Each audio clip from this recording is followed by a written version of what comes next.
I'm hungover and wearing a shirt with dogs on it, so at least we're starting this channel on brand.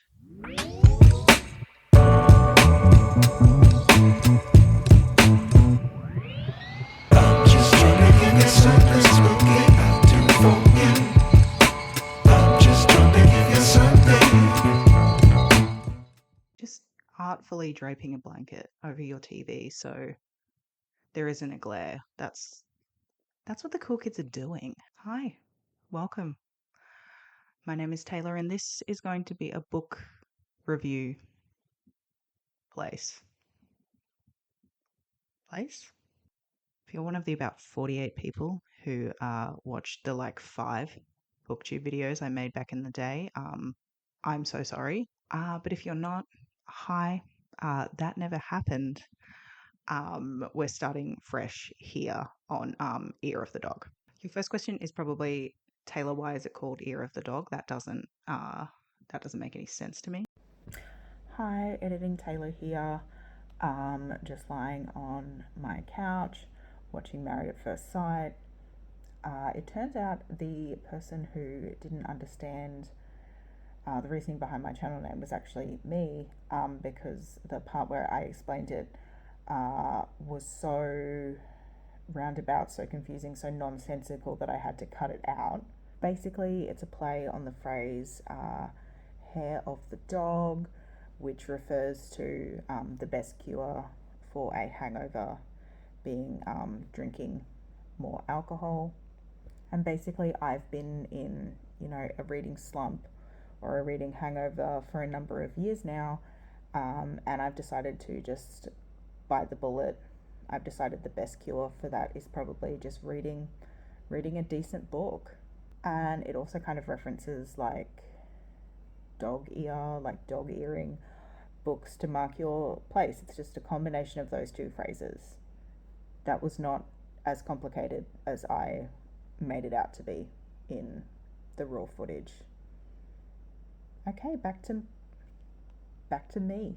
I'm really excited about the reading year I potentially have ahead. So I thought a good way to start off curing my reading hangover would be to think about a whole bunch of books that I would like to read in 2023.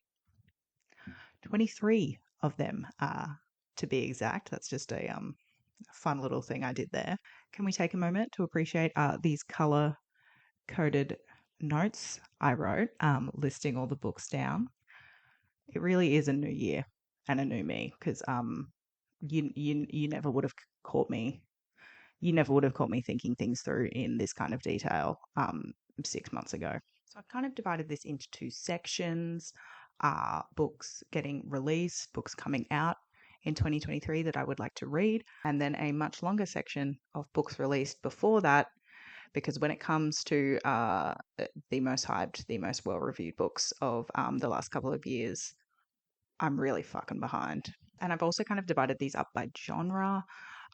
There's really 5, I guess, major genres I'm going to touch on in this video.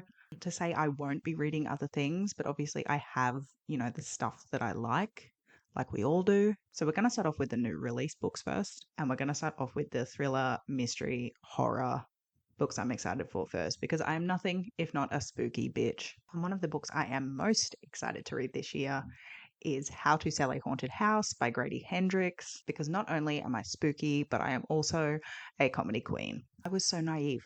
I was so unaware that there were even people writing comedy horror novels. And now that I know, I'm going to have all his books on the back burner. I do have My Best Friend's Exorcism downloaded as an ebook to get to very soon. It's about 2 adult siblings who are cleaning out their parents' house after the parents died in that thing that just happened to all of us in the world.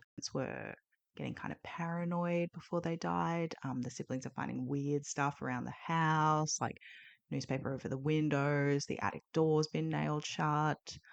So maybe their parents went crazy as the virus took hold. Or maybe ghosts are real, we just don't know.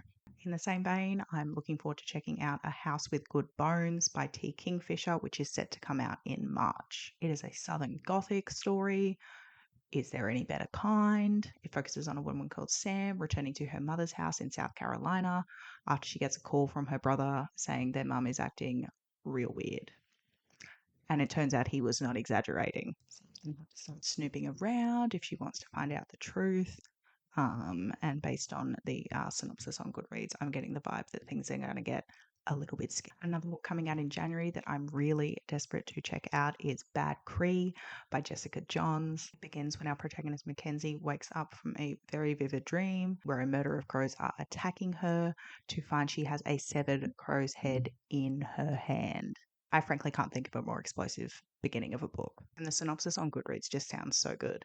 In this gripping debut, tinged with supernatural horror, a young Cree woman's dreams lead her on a perilous journey of self-discovery that ultimately forces her to confront the toll of a legacy of violence on her family, her community, and the land they call home.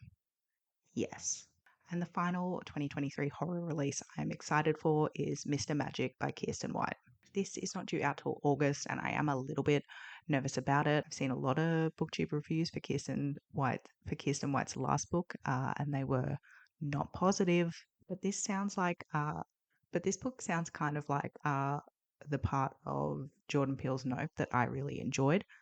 Which is when they were focused on the old TV show with the monkey, where the monkey went rogue and killed everyone. That's just a little insight into my psyche there. But Mr. Magic itself is about the cast of a weird cult children's show reuniting its adults, trying to make sense of a tragic accident that shut down the show back in the day, and trying to work out if the show even existed because there's no physical proof that it ever did.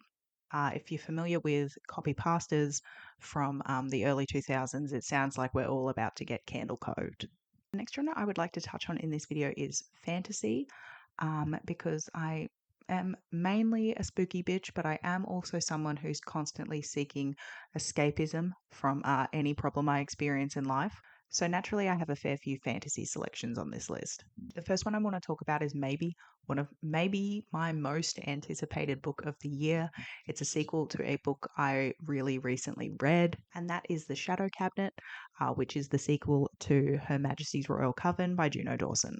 I could make a whole separate video talking about how much I love Her Majesty's Royal Coven, how it's just a big fuck you to J.K. Rowling. Like, Juno Dawson really came for her throat. But I can't because the HarperCollins strike is still ongoing, and until they, start treating their workers with the respect they deserve, not going to do that. But I am super excited to read the sequel. At this stage, it is due in June, which is my birthday month, so thank you, Juno Dawson, for that. The final chapter of Her Majesty's Royal Coven had me gasping out loud on a plane, so I really can't wait to see where she takes the story from there. It's time for TK Kingfisher to make their second appearance on this list, and that is because I want to talk about Thornhedge, which I believe is due out in August. It is a fantasy novella, and I am not a novella girly normally, but I think I'm going to make an exception here. It looks like it's a Rapunzel retelling, sort of, but from the point of view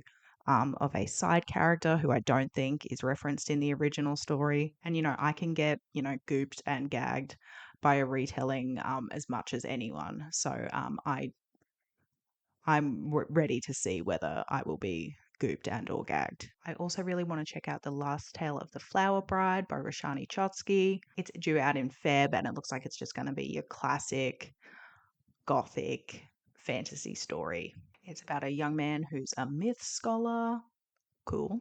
And he gets married to this beautiful, rich, mysterious young woman, as you do. And then the young woman's aunt, I think it is, gets sick or something. And she's like, oh, we're going to have to go back to my creepy childhood home. It's going to be totally cash. It turns out it is not totally cash. Turns out it's the place where his wife's childhood best friend disappeared, and the house may have a bit of a mind of its own. And the next book is kind of a really good summary of everything we've been through so far. It's a fantasy, but it's also kind of a horror, but it's a historical fiction. It's YA, and it's also the sequel to another book I read last year. And that is Immortality, a Love Story, the sequel to Anatomy, a Love Story by Dana Schwartz. I am obsessed with this cover. I'm obsessed with the cover for Immortality as well. And if I ever meet Reese Witherspoon, it is on sight for putting her little book club thing on the cover and not making it a sticker. It's like on there, it's supposed to look like a sticker, but you can't take it off. Now, I did not love Anatomy. I think I gave it a 3.5 star rating on Goodreads. But I'm a huge fan of Dana. I'm a huge fan of her podcast, Noble Blood. Her lovely dulcet tones lull me to sleep a lot of nights. And I then have to go back the next day and actually listen to the podcast episode because I am actually interested in the content. Anatomy followed a Scottish noblewoman in the 1800s who was desperate to not get married to her cousin because what the fuck? I know it was like normal back then, but there's still kind of like a love triangle with them and another guy, and it was a bit weird. But what she really wants to be is not a cousin bride, but a surgeon. And the first book was about her struggling to become a surgeon in Edinburgh with body snatching going on at the time, and a little bit of romance with a man below her station as well. So, Anatomy was fun. I wasn't crazy about it. I think I did go into it with really high expectations because I love Dana and I do love Gothic stuff. Immortality, the follow up, is going to be set in England and it is going to be set in the royal court. And if you know anything about Dana Schwartz, you know Noble Blood, her podcast is about untold royal history stories from across the world. And so I know that this is where she really shines. This is the stuff she knows about. So I have hope that it is going to be a much better book. The next book I'm super excited to read in 2023 is actually a contemporary literary fiction kind of book. And that is a genre I'm looking to read a lot more in 2023. I haven't read a lot of literary fiction lately, and that is Yellowface by R.F. Kuang. Going to be something a bit different for R.F. Kuang this time around. Sounds like we mostly think of her as like a fantasy writer, and Yellowface is about an author doing a bit of a Lady Gaga and taking on the name and persona and backstory of her best friend and old writing partner who tragically died. And the issue is, though, her dead best friend was Asian, had an Asian sounding name, and she's going to use her identity to publish a book about, Asian specific experiences. I think it actually is the friend's book. Like it's her manuscript that she's already written, and she's just going to submit it pretending to be her. So it's going to be a story, I guess, exploring racism and cultural appropriation within the publishing industry. And I think we'll probably delve into, a lot of R.F. Kuang's actual experiences as an author. So I'm really excited to hear what she has to say. And weirdly, the last book getting released in 2023 that I'm excited to read is actually a sci-fi book, which is, wild for me. I'm not really a sci-fi girly at all, but this one really caught my interest, and that is The Thick and the Lean by Chana Porter. The Thick and the Lean is set in a world where basically restricting food, starving yourself brings you closer to God and is considered sacred. It follows two women, one who is a really talented cook and is desperate to be a cook, but obviously it's forbidden in this society she's living in. And the second is a student who's just had her funding cut and is no longer able to study the tech degree she moved to the city for. These two cross paths, and it seems like make a push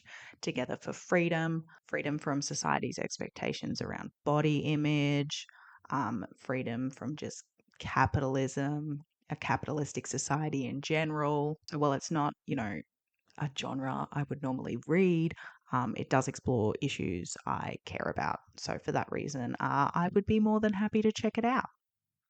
I think I'm actually gonna split this into two videos. Just because I've only just gotten through the 10 or 11 2023 releases I wanted to talk about, and I've already been filming for 45 minutes because I keep having to record certain parts because I'm a big fuckhead. But anyway, I hope I didn't embarrass myself too badly. Are you excited for these books? Are there other books getting released in 2023 that you're super interested in? Does anybody care? Even if you don't care, I'm still going to make a second video talking about the earlier than 2023 releases I want to read. So, and I'll be back with that. I don't know when. I don't know why I just flipped you guys off when I want you to like me. If you would like to follow me elsewhere, God knows why. You can find my socials linked in the thing below. Did anyone used to watch Vlogbrothers back in the day? Because saying things will be in the description box. I always want to call it the doobly doo. And also in the doobly doo will be the link to Ear of the Dog, which is a little secondhand bookstore I run via Etsy for blind dates with a book. If you're looking to get over a book hangover at all, maybe I can help out with that. But until next time, stay fresh, cheese bags. I don't know what I'm doing.